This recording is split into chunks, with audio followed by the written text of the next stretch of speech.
only dictatorships have that right of control.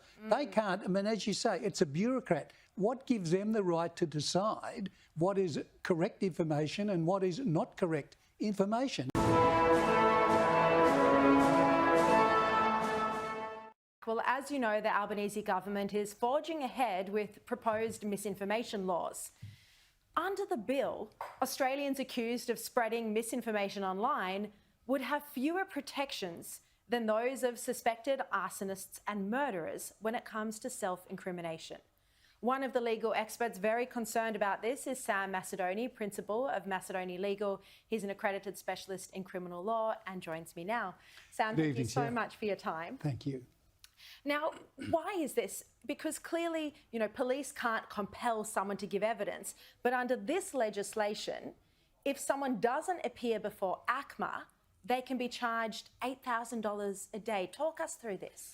Well, this legislation or proposed legislation gives ACMA the right to compel someone who they believe has been the subject of spreading misinformation to come and give evidence at a time and place that they elect. And if you don't do that, you can be fined $8,000 per day.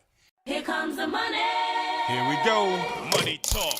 Here comes the money. Money, money, money, money. Every day you don't show up. Every day you don't show up. Now, if you're charged with murder or some arsonist offence or some terrible sexual offence, you have a right to remain silent. In other words, no one can make you answer or compel you to give information about what is alleged.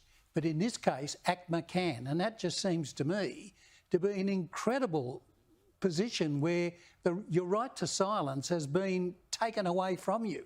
Your right to free speech has been taken away from you because unless you say something that they agree with, they will say it's misinformation and you can't do it. And you can be fined and can be compelled to come and give evidence before ACMA.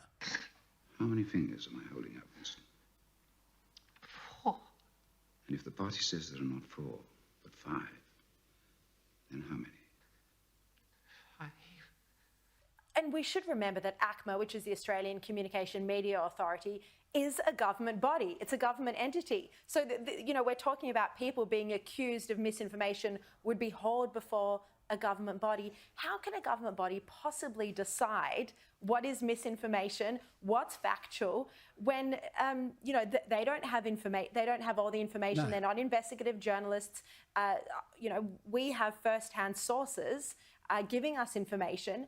A government body can't possibly make those calls.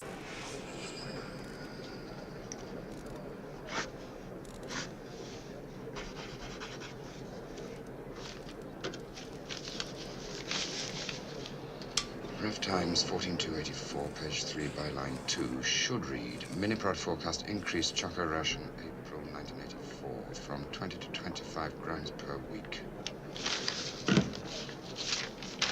No, it's not up to them to decide what is misinformation and what isn't misinformation.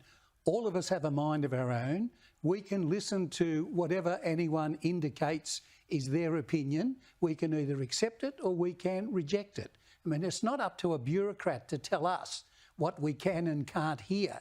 It's really a form of controlling the information that's made available to the public. I mean, only dictatorships have that right of control. They can't, I mean, as you say, it's a bureaucrat. What gives them the right to decide what is correct information and what is not correct information? It's too much power. It's a very coercive power.